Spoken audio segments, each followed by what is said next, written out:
Hello दोस्तों, आज हम पढ़ेंगे भारत की जलवायु, जो कि हमारे टेट के लिए एक इम्पॉर्टेंट टॉपिक दिया गया है। भारत की जलवायु के विषय में पढ़ना, उसे समझना और उसके बारे में हमें जानकारी होना अति आवश्यक है, और जो कि हमारे कोर्स में भी मेंशन किया गया है। आज हमारे कोर्स में हमें दिया गया है भारत की जलवायु को नियंत्रण कैसे किया जाता है, भारतीय जलवायु का आगमन कैसे होता है और इसकी वापसी कैसे होती है। हम इन टॉपिक को आज कवर करेंगे। तो शुरुआत करते हैं हमारे टॉपिक को। हमें जानना होगा पहले कि भारत की जलवायु कैसी है। भारत की जलवायु ना तो अति आर्द्र है और ना ही एकदम शीत, मतलब कि ना तो एकदम तपन वाली है और ना ही यहाँ की जलवायु अत्यधिक ठंडी है और ना ही यहाँ पर अत्यधिक वर्षा होती है। तो यह मिश्रित जल प्रकार की जलवायु कही जाती है, या फिर इसे हम मानसून जलवायु का नाम देते हैं। अधिकतर मानसूनी जलवायु ही कहा जाता है, लेकिन ये उष्णकटिबंधीय क्षेत्र में होने के कारण, क्योंकि भारत का अधिकतर हिस्सा उष्णकटिबंधीय क्षेत्र में आता है। जैसे कि हम आपको बताते हैं, ये हमारा भारत है, ये यहाँ से हमारी कर्क रेखा गुजरती है, तो मतलब कि इसका ज़्यादा हिस्सा ये वाला जो उष्णकटिबंधीय क्षेत्र में आता है। मतलब कि ये जो हमारी यहाँ से मानेंगे हम, ये 8 डिग्री हो जाएगी रेखा, 8 डिग्री, और ये हमारी 0 डिग्री मतलब कि भूमध्य रेखा। तो यहाँ से हमारा भारत आरंभ होता है, और ये हमारी कर्क रेखा जो है 23 डिग्री नॉर्थ। तो इस प्रकार से अगर हम कहें तो हमारा भारत उपमहाद्वीप है, जो कि उष्णकटिबंधीय मानसून प्रकार की जलवायु का भाग है। तो हमें भारत की जलवायु तो समझ में आ गई। अब हम जानेंगे भारत की जलवायु को प्रभावित करने वाले कारक। यहाँ देखिए, आपको अच्छे से समझ में आएगा। ये है हमारा भारत, ये हमारी भूमध्य रेखा, ये यहाँ से हमारी कर्क रेखा, और ये है हमारा भारत। तो इस यहाँ की जलवायु 2 प्रकार से प्रभावित होती है। ये हिंद महासागर है, जो कि दक्षिण में है, और उत्तर में हमारा है हिमालय। इन दोनों शाखाओं के कारण हमारा भारतीय उपमहाद्वीप मानसून से प्रभावित होता है। तो देखिए, अगले चैप्टर को पढ़ते हैं हम अब।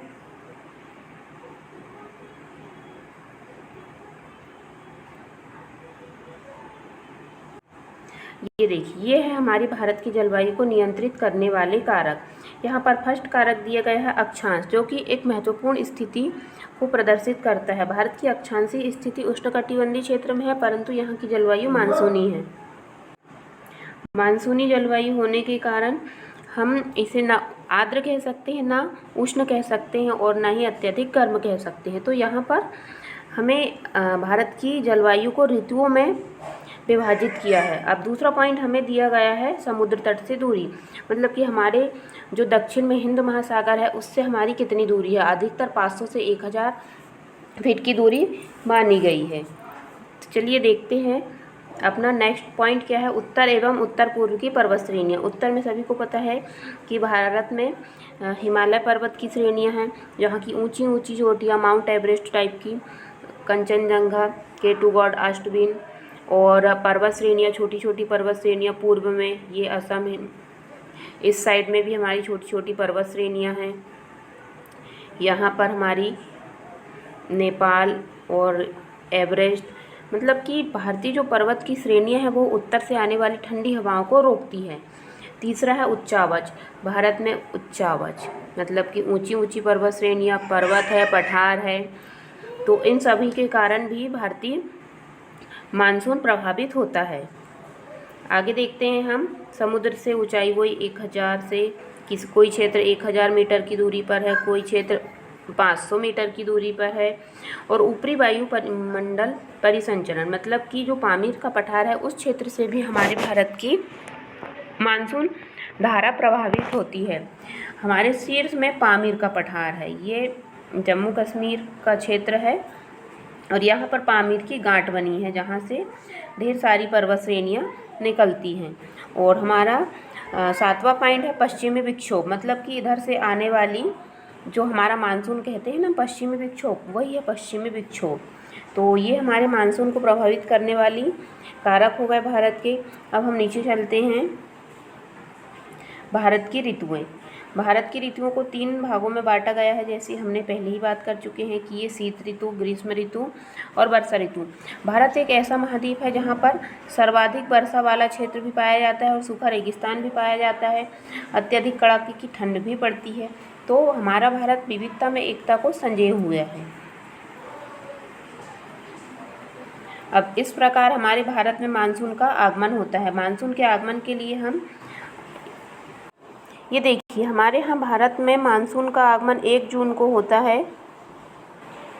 1 जून से केरल में मानसून आ जाते हैं और फिर मानसून उत्तर की ओर बढ़ते हुए गोवा, महाराष्ट्र और गुजरात और फिर सबसे उत्तर की ओर पंजाब और कश्मीर की ओर पहुंच जाते हैं और सबसे अंत में ये सबसे उत्तरी क्षेत्र तक पहुंचते हैं। यहाँ से ये शाखा ऊंची पर्वत श्रेणी मतलब कि न होने के कारण ये पूरे उत्तर भारत तक पहुंच जाती है। यहाँ से भी हमारे पूरे भारत को कवर कर लेती है।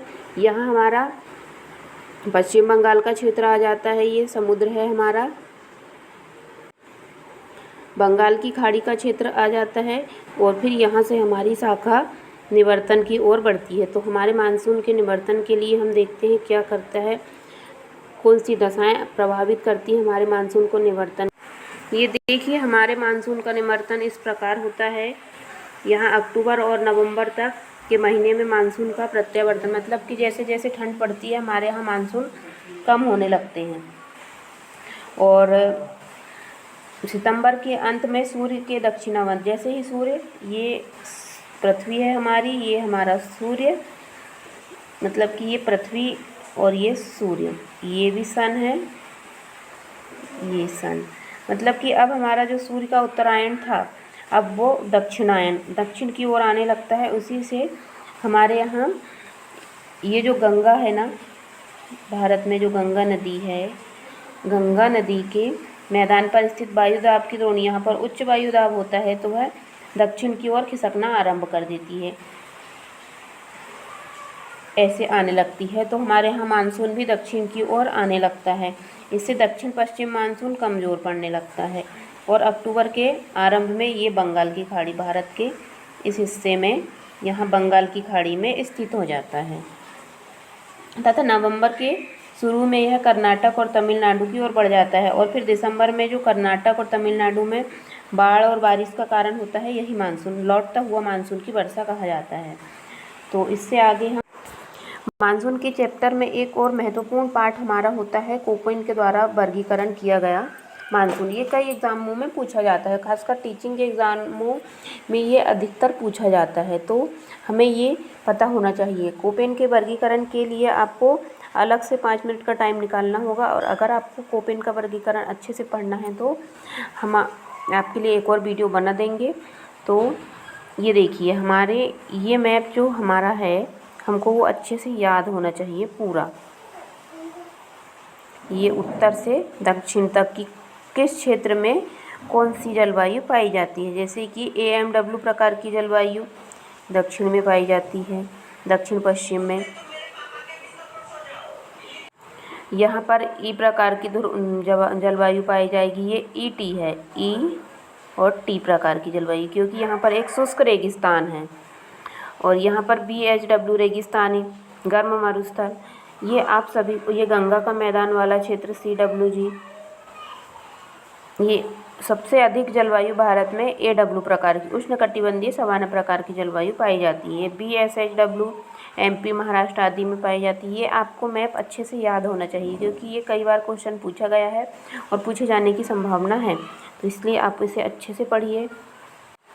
यहाँ पर आपको अच्छे से दिया गया है, अगर आपके पास समय कम है तो आप इसे भी पढ़ सकते हैं। जैसे कि AMW प्रकार की जलवायु कहाँ, गोवा के दक्षिण पश्चिम में। AS शुष्क जलवायु तमिलनाडु के कोरोमंडल तट पर। कोरोमंडल तट क्या है और दूसरे तट मालाबार तट, आपको ये सब भी पता होना चाहिए। भारत की स्थिति में ये सब हमने मेंशन किया है, तो आप उस वीडियो को देखिए जाकर। BSHW मतलब कि ये सूखा क्षेत्र है। कोपेन महोदय ने अपने जलवायु वर्गीकरण को A, B, C, D, E और F इस प्रकार 5 प्रकार की जलवायु वर्गीकरण में विभाजित किया गया, जो सर्वमान्य और आसान है। तो आप इसको अगर एक बार पढ़ोगे तो आपको अच्छे से याद हो जाएगा। तो ये भारत की जलवायु प्रदेश हो जाएंगी जो आप सभी को पढ़ना है, याद रखना। तो इन सभी को आपको बार बार देखना है, पढ़ना है, इससे आपके भारत की जलवायु वाला पार्ट बहुत अच्छा रहेगा। और इसके हम आगे क्वेश्चन भी करेंगे। अगर आपको ये वीडियो पसंद आया है तो लाइक कीजिए, सब्सक्राइब कीजिए और आगे के वीडियो के लिए कमेंट बॉक्स में कमेंट कीजिए, या फिर आपको और भी क्वेश्चन करना है तो हमें मैसेज करके बता सकते हैं। Thank you.